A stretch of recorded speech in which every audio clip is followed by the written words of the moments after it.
Radhe Radhe Shri Harivansh students let us solve section D students. इसमें आपके पास 4 questions रहेंगे और ईच क्वेश्चन आपका 5 मार्क्स का होगा और 2 क्वेश्चंस में आपको चॉइस भी गिवन है। ठीक है, जो सीबीएसई ने सैंपल क्वेश्चन पेपर इश्यू किया है उसका जो सेक्शन डी का फर्स्ट क्वेश्चन रहेगा, ये जो सेक्शन डी आपका 32 नंबर क्वेश्चन से स्टार्ट होगा।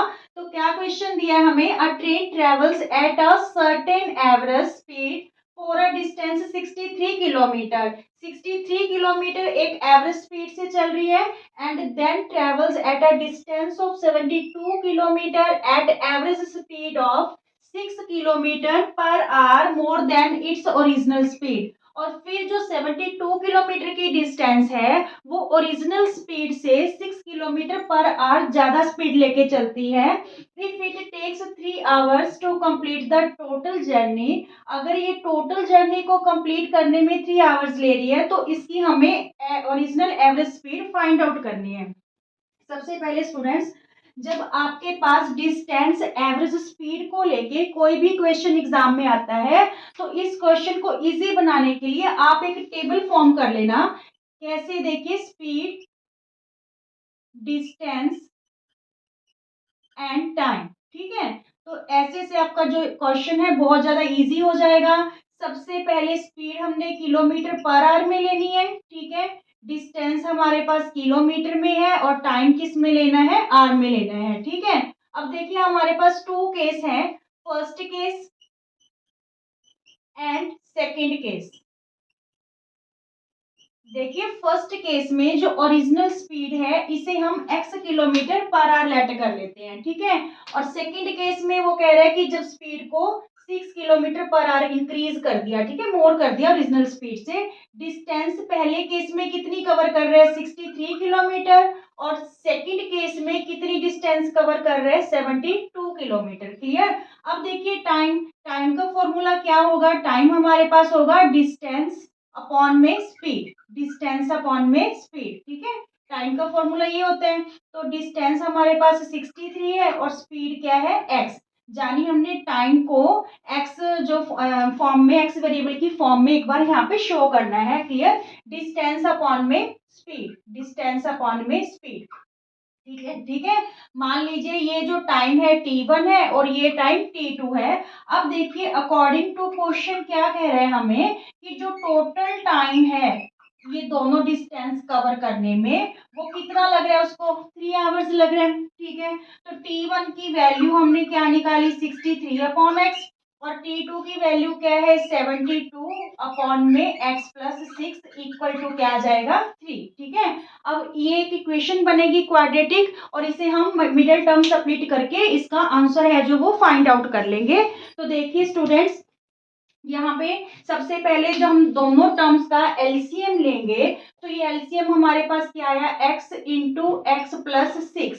ठीक है, अब यहाँ पे 63 को x प्लस 6 से मल्टीप्लाई हो जाएगा और 72 को किससे मल्टीप्लाई हो जाएगा, x से। ठीक है, 63 को किससे मल्टीप्लाई हो रहा है, x प्लस 6 से। ठीक है, 63 को x प्लस 6 से, और 72 को जब x से करेंगे तो 72x, 72x। क्लियर, इक्वल में हमारे पास क्या है, 3, इक्वल में क्या है, 3। अब देखिए नेक्स्ट स्टेप, 63 को x से मल्टीप्लाई किया, 63x, 63 को 6 से करेंगे, 6 3 जा 18, 1 कैरी हुआ, 6 6 जा 36 और 1 37, 378 बन गया, प्लस 72x, और ये वाली जो वैल्यू है इधर जाके क्या हो जाएगी, मल्टीप्लाई। ठीक है, 3x हो गई है जब 3 से मल्टीप्लाई करेंगे, और ब्रैकेट में क्या है, x प्लस 6 है। क्लियर हो रहा है। अब देखिए जब ये दोनों लाइक टर्म्स हैं, इन दोनों को ऐड कर देते हैं, 5 6 और 7 13, 135x प्लस 378 इक्वल में 3x को x से मल्टीप्लाई किया, 3x स्क्वायर, 3x को 6 से करेंगे तो 18x। ठीक है, इन टर्म्स को भी हम इधर ले आते हैं ताकि हम इसे क्वाड्रेटिक फॉर्म में ले आए, क्वाड्रेटिक इक्वेशन की फॉर्म में। तो ये 135 इधर आके माइनस 135x हो गया और 378 भी जो है हमारा माइनस हो गया, इक्वल में क्या रह गया, 0। ठीक है, अब देखिए 3x स्क्वायर इसमें से ये वैल्यू माइनस करते हैं। 15 में 8 माइनस करेंगे 7, ठीक है। और 12 में 2 है, 2 में 1 गया 1 और यहाँ पे 1। क्लियर। नेगेटिव टर्म ग्रेटर थी इसलिए नेगेटिव साइन आया, -378। क्लियर हो रहा है। अब देखिए ये पूरी जो क्वाड्रेटिक इक्वेशन है, तीनों टर्म्स में 3 इनका कॉमन फैक्टर है, तो हम पूरी इक्वेशन को किससे डिवाइड कर देंगे, 3 से। ठीक है, तो यहाँ पे एक्स स्क्वायर है गया -3, 3 जा 9, 2 बचे 27 बन गया, 3 9 जा 27। ठीक है, और यहाँ पे 3 1 जा 3, 3 2 जा 6, 3 6 जा 18। अच्छा, ये कैसे पता चलेगा कि 3 का ये फैक्टर है, यहाँ पे 3 कॉमन फैक्टर है। देखिए अगर सम ऑफ ऑल डिजिट 3 से डिवाइड हो रहा है, जैसे 1 + 1 2, 2 + 7 9, तो 9 3 के टेबल पे आता है। ठीक है, ये 3 का डिविजिबिलिटी टेस्ट है जो हमने 6 7th क्लास में कर रखा है या 5th स्टैंडर्ड में भी आपने किया हुआ है। तो ये डिविजिबिलिटी टेस्ट आप लगा के देख लो, क्या सारी टर्म्स हैं जो 3 से डिवाइड हो रही है, तो पूरी इक्वेशन को आप डिवाइड कर दो तो आपको मिडिल टर्म स्प्लिट करनी ईजी हो जाएगी। क्लियर। अब हमने क्या करना है, ये हमारी क्वाड्रेटिक इक्वेशन फॉर्म होगी, तो अब हमने मिडिल टर्म को स्प्लिट करके जो है इसकी 2 जीरोस फाइंड आउट करनी है। तो देखिए मिडिल टर्म स्प्लिट करने की कंडीशन क्या थी कि ये जो मल्टीप्लाई है फर्स्ट और थर्ड टर्म की, ठीक है, मिडिल टर्म को हम 2 टर्म्स में स्प्लिट करेंगे। 2 टर्म्स में स्प्लिट करेंगे कि ऐड करने पे तो ये मिडिल टर्म ही आनी चाहिए, पर जब दोनों को मल्टीप्लाई करेंगे तो वो मल्टीप्लाई फर्स्ट और थर्ड टर्म की मल्टीप्लाई के इक्वल आनी चाहिए। फर्स्ट और थर्ड टर्म की मल्टीप्लाई क्या बन रही है, -126x²। तो -126x के जो फैक्टर देख लेंगे, देखिए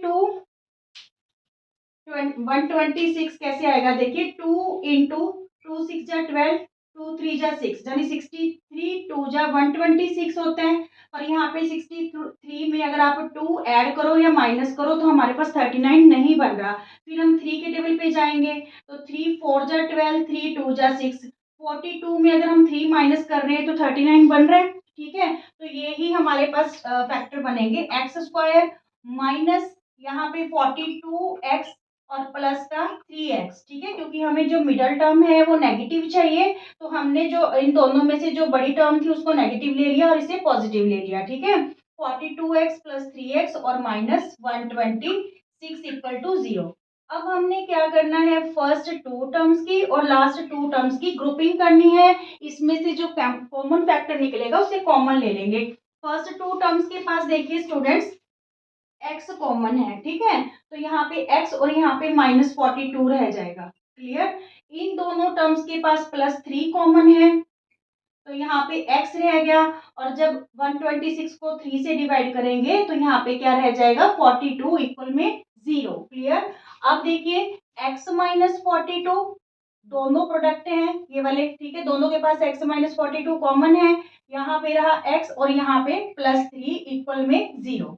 क्लियर। अब हमारे पास 2 जीरोस आ जाएंगी, x - 42 = 0, तो x की वैल्यू 42 आ गई, एक जीरो तो हमारे पास ये आ गई। एक x + 3 = 0, तो x की वैल्यू -3 आ गई। तो यहाँ पे हमने ओरिजिनल स्पीड को x सेलेक्ट किया था। ठीक है, तो नेगेटिव, ये वैल्यू नेगेटिव है तो this one is not possible. ठीक है, ये वाली वैल्यू तो नॉट पॉसिबल है, तो फिर ओरिजिनल स्पीड उसकी क्या होगी, 42 km/h होगी। ठीक है, हमने ये ही पता करना था कि ओरिजिनल स्पीड बतानी थी, तो ओरिजिनल स्पीड हमारी क्या आई है, 42 km/h। ठीक है, जब भी, फिर एक बार आपको रिपीट कर देती हूँ कि जब भी आपको स्पीड, डिस्टेंस, टाइम से रिलेटेड कोई भी क्वेश्चन आए तो आप उसका ऐसे टेबल फॉर्म करना, केस 1 केस 2 लिख लेना, तो वो आपका बहुत ज़्यादा इजी हो जाएगा वे करने का। ठीक है, यहाँ पे हमें टोटल टाइम दे रखा है कि उसको पूरी जर्नी में टोटल टाइम उसको 3 आवर्स लगा, तो यहाँ पे हमने जो टाइम है जो हमने टी वेरिएबल की फॉर्म में निकाला, उन दोनों का सम = 3 रख लेना है। फिर बस इसे सॉल्व करना है, क्वाड्रेटिक इक्वेशन बनेगी, उसकी मिडिल टर्म सेपरेट करके हमने ओरिजिनल स्पीड निकाल लेनी है। ओके स्टूडेंट्स, 33 नंबर जो क्वेश्चन है आपका, ये क्या गिवन है, prove that if a line is drawn parallel to one side of a triangle to intersect the other two sides in distinct point, the other two sides are in the same ratio. Students ये आपका sixth chapter की theorem है 6.1, जिसे हम BPT theorem या फिर Thales theorem भी बोलते हैं, ठीक है। बीपीटी बेसिक प्रोपोर्शनेट थ्योरम, ठीक है, या फिर थेल्स थ्योरम। अब देखिए क्या गिवन है, क्या बोल रहे हैं हमें कि एक ट्रायंगल है, मान लीजिए हमारे पास ए बी सी, ए बी सी, ठीक है। और फिर क्या कह रहा है कि a line is drawn parallel to one side. मान लीजिए हमने यहाँ पे एक लाइन इस साइड बी सी की हमने पैरेलल ड्रॉ कर ली of a triangle to intersect the other two sides at distinct point. मान लीजिए ये अदर टू साइड्स को पॉइंट डी और पॉइंट ई पे क्या कर रही है, इंटरसेक्ट कर रही है। तो हमें प्रूव क्या करना है कि जो अदर टू साइड्स है सेम रेशियो में होंगी, मींस एडी अपॉन में डीबी इक्वल में एई अपॉन में ईसी हमें प्रूव करना है। क्लियर। तो देखिए मोस्ट इंपॉर्टेंट थ्योरम है जो इसमें डाली गई है क्वेश्चन पेपर में, तो ये आपको टिप्स पे करनी है। क्लियर। सबसे पहले देखिए हमें गिवन क्या है, given a triangle A B C in which DE parallel BC, ठीक है। Clear. DE parallel BC, D जो पॉइंट है वो इंटरसेक्ट कर रहा है, DE है जो AB को इंटरसेक्ट कर रही है एट पॉइंट D पे और AC को इंटरसेक्ट कर रही है एट पॉइंट E पे। क्लियर। हमें टू प्रूव क्या करना है स्टूडेंट्स, हमें कि जो साइड्स है अदर टू साइड्स है वो सेम रेशियो में डिवाइड हो रही है, मींस AD अपॉन में DB equal to AE upon में EC। क्लियर। ये हमें प्रूव करना है। सबसे पहले स्टूडेंट्स हम कंस्ट्रक्शन करेंगे। कंस्ट्रक्शन में हम क्या करेंगे, देखिए सबसे पहले हम क्या करें, CD को और BE को ज्वाइन कर लें, ठीक है। CD join CD and BE। इसके अलावा और हमें क्या कंस्ट्रक्शन करनी है स्टूडेंट्स, हम क्या करेंगे, यहाँ पे यहाँ से परपेंडिकुलर डालेंगे, ठीक है। इसको नाम दे देते हैं एम, ई एम परपेंडिकुलर डाल रहे हैं पूरी ए बी पे, ठीक है। और डी एल परपेंडिकुलर डाल रहे हैं पूरी ए सी पे। Clear.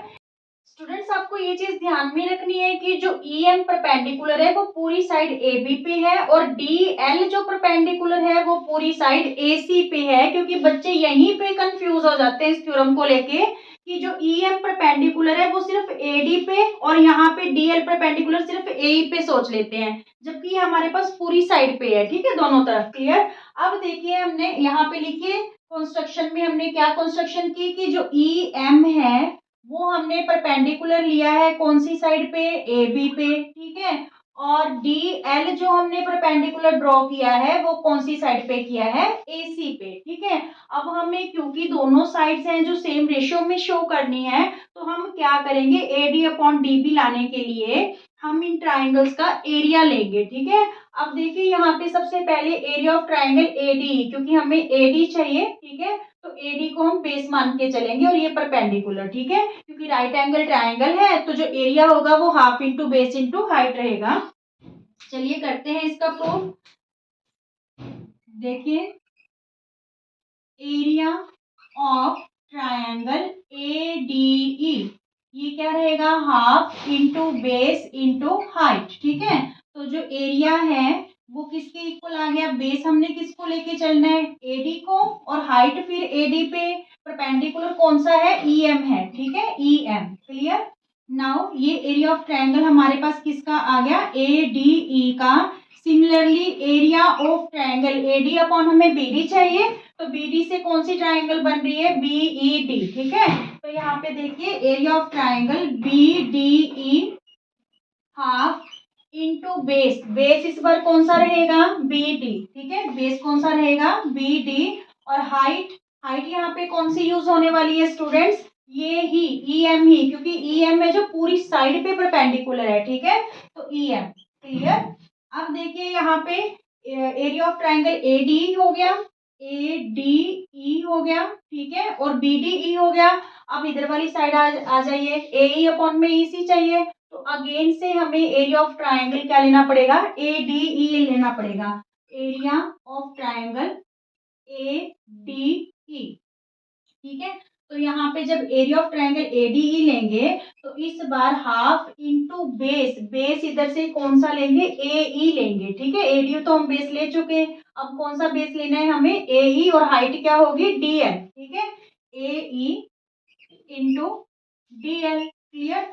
Now area of triangle ADE हो गया। अब हमें EC चाहिए क्योंकि AE अपॉन में EC करना है, ठीक है। तो CED लेंगे, ये वाली ट्रायंगल, क्लियर। CED, CED, तो ये भी हाफ इंटू बेस क्या होएगा इसमें, CE होगा और हाइट DL रहेगी, ठीक है। CE into DL, clear.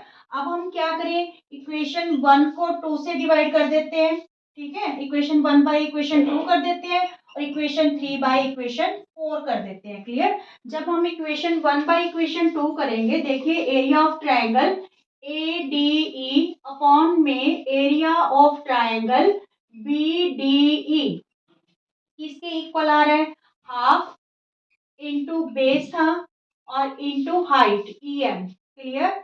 Half into base, इसमें BD है और हाइट EM है, क्लियर। ये हमने डिवाइड क्यों किया, क्योंकि हमें AD अपॉन में BD चाहिए, क्लियर। तो यहाँ पे हाफ से हाफ कैंसिल, EM से EM कैंसिल, तो जो area of triangle ADE upon में एरिया ऑफ ट्रायंगल BDE, ये हमारे पास क्या आ गया, AD अपॉन में BD, क्लियर। AD अपॉन में BD। ऐसे ही हम इक्वेशन 3 बाय इक्वेशन 4 कर देंगे, area of triangle ADE upon में एरिया ऑफ ट्रायंगल CDE, ठीक है ना, या CED CDE एक ही बात है। तो half into AE into DL, half into AE into DL upon में half into CE into DL, ठीक है। Half into base into height, half से हाफ कैंसल, DL से DL कैंसल, तो ये भी हमारे पास area of triangle ADE upon में एरिया ऑफ ट्रायंगल CED क्या आ गया स्टूडेंट्स, AE अपॉन में CE, क्लियर। चलिए, ये रेशो में तो आ गई दोनों साइड्स, पर इन दोनों साइड्स को हम इक्वल कैसे करें। तो स्टूडेंट्स, ये आपने 9th में थ्योरम कर रखी है कि अगर टू ट्रायंगल्स का सेम बेस हो, जैसे ये ट्रायंगल है BCD और CBE, दोनों का सेम बेस DE है, ठीक है। और दोनों ट्रायंगल्स हैं जो सेम पैरेलल के बीच में हो, पैरेलल लाइंस के बीच में, तो उन दोनों ट्रायंगल्स का एरिया क्या होता है, सेम होता है। ये हमने 9th क्लास में थ्योरम प्रूव की है, ठीक है। तो यहाँ पे फिर हम क्या लिखेंगे, since triangle BDE and triangle CDE have the same base, have the same base DE, and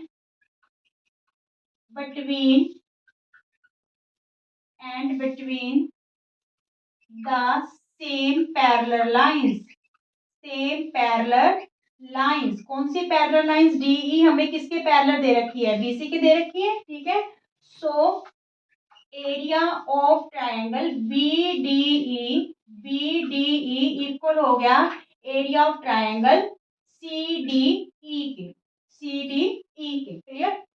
अब यहाँ पे देखिए, ये इक्वेशन 4 है और ये इक्वेशन हमारे पास 5 है, ठीक है। अब इक्वेशन 4 और 5 को कंपेयर कीजिए। यहाँ पे न्यूमिनेटर ट्रायंगल ADE, इसमें भी न्यूमिनेटर ट्रायंगल ADE, यहाँ पे जो डिनोमिनेटर है वो ट्रायंगल BDE है और यहाँ पे क्या है, CED। तो BDE और CED का तो हमने जो एरिया है वो इक्वल कर दिया, मींस लेफ्ट हैंड साइड सारी इक्वल होगी, तो it's means right hand side भी क्या होगी, इक्वल होगी, ठीक है। 4 5, इस इक्वेशन को हम 6 ले लेते हैं ताकि हम उसे कंपेयर कर पाए, क्लियर। तो from equation 4 5 6, from equation 4 5 6, AD upon में DB और AE अपॉन में CE, हेंस प्रूफ, क्लियर हुआ। दोनों का एरिया इक्वल हो गया, यहाँ पे यही चीज डिफर थी, इन दोनों का हमने एरिया इक्वल कर दिया, तो ये पूरी फ्रैक्शन आपस में इक्वल होगी, तो फिर लेफ्ट हैंड साइड इक्वल है तो राइट हैंड साइड भी क्या होगी, इक्वल होगी। और ये क्वेश्चन आपका यहीं पे, ये बेसिक बीपीटी थ्योरम तो होगी आपकी कंप्लीट, पर इसके अलावा भी यहाँ पे एक क्वेश्चन आपको और पुट किया गया है, वो क्वेश्चन हम करते हैं कि क्या हमसे कहा गया है। क्लियर स्टूडेंट्स, 33rd नंबर जो क्वेश्चन है उसमें ये पार्ट भी गिवन है कि ट्राइंगल पी क्यू आर में अगर एल एम पैरेलल है क्यू आर के, इफ पी एल 5.7 सेंटीमीटर है, पी क्यू 15.2 सेंटीमीटर है, एम आर 5.5 सेंटीमीटर है, तो हमें पी एम की लेंथ फाइंड आउट करनी है। तो देखिए सबसे पहले हम ट्राइंगल फॉर्म कर लेते हैं पी क्यू आर। यहाँ पे ये हमारे पास ट्रायंगल होगी पी क्यू आर, ठीक है। एल एम पैरेलल दे रखा है हमें किसके, क्यू आर के, एल एम पैरेलल दे रखा है क्यू आर के। हमें पता है कि एल एम पैरेलल है क्यू आर के, तो हम यहाँ पे बीपीटी थ्योरम यूज कर लेंगे, मींस अदर टू साइड्स को सेम रेशियो में शो कर लेंगे, पी एल अपॉन में L Q, P M upon में एम आर, ठीक है। हमें पी एम की ही वैल्यू फाइंड आउट करनी है। गिवन क्या है देखिए, पहले पी एल 5.7 गिवन है, 5.7 सेंटीमीटर। अब हमें पूरी साइड गिवन है पी क्यू स्टूडेंट्स 15.2, ठीक है, 15.2 centimetre. M R is given 5.5, ठीक है। तो इसे हम सॉल्व कैसे करेंगे देखिए, since L M parallel Q R, so by using BPT या थेल्स थ्योरम, ठीक है। क्या होगा फिर यहाँ पे, पी एल अपॉन में L Q, P L upon में L Q equal to P M upon में एम आर, ठीक है, पी एम अपॉन में एम आर। क्लियर। अब पी एल की वैल्यू तो हमें गिवन है 5.7, ठीक है, 5.7। अब एल क्यू को कैसे फाइंड आउट करें, पूरी साइड में से अगर हम पी एल माइनस कर दे तो हमारे पास एल क्यू आ जाएगा, ठीक है। एल क्यू कैसे निकालें स्टूडेंट्स, हम अगर पूरे पी क्यू में से हम पी एल माइनस कर दे तो हमारे पास एल क्यू आ जाएगा। हमारे पास पी क्यू गिवन है 15.2 सेंटीमीटर, इसमें से 5.7 हम माइनस कर देते हैं, 12 में 7 माइनस करेंगे तो यहाँ पे रहा 5, ठीक है, और यहाँ रह गया 4, 14 में से 5 गया 9, तो ये 9.5 सेंटीमीटर आ गई हमारे पास एल क्यू। तो यहाँ पे 9.5 यूज कर ले। क्लियर। पी एम हमने फाइंड आउट करना है और एम आर की वैल्यू हमारे पास 5.5 है, ठीक है। अब इसे कर देते हैं हम इधर लाके मल्टीप्लाई, तो पी एम की वैल्यू आ जाएगी, पी एम की वैल्यू 5.7 इंटू 9.5 और ये इधर आके मल्टीप्लाई हुआ तो 5.5। क्लियर। ये पॉइंट से ये पॉइंट कैंसिल कर दो। क्लियर। अब यहाँ पे 5 के टेबल पे कट करते हैं, 5 1 जा 5, 4 बचे, 15 बन गया, 45 बन गया, तो यहाँ पे 5 9 जा 45, ये 5 11 जा, ठीक है। यहाँ पे पॉइंट है हमारे पास तो 1.1 रहेगा, 19 3 जा 57, तो जब पीएम की वैल्यू 1.1 को जब हम 3 से मल्टीप्लाई करेंगे तो 3.3 सेंटीमीटर आ गई। Is it clear. इस टाइप का क्वेश्चन स्टूडेंट्स आपके एमसीक्यू में भी रहेगा, तो आपको पूरी साइड को देखिए कंफ्यूज नहीं होना, ठीक है। कई बार उन्होंने पी आर की अगर वैल्यू फाइंड आउट की हो तो आपको ये वैल्यू निकालने की जरूरत ही नहीं है, क्योंकि वहां पे हम पी एल अपॉन में पी क्यू और पी एम कोई भी वैल्यू गिवन है पी एम अपॉन में पी आर करके भी निकाल सकते हैं, ठीक है। इस टाइप का क्वेश्चन कैसे भी आपको घुमा के एग्जाम में दे सकता है। ज्यादातर इस टाइप के क्वेश्चन के एमसीक्यू में चांसेस हैं, तो ये क्वेश्चन आप प्रैक्टिस में जरूर लीजिए। और अगर आपको वीडियो पसंद आए तो सब्सक्राइब करना मत भूलिए चैनल को। राधे राधे।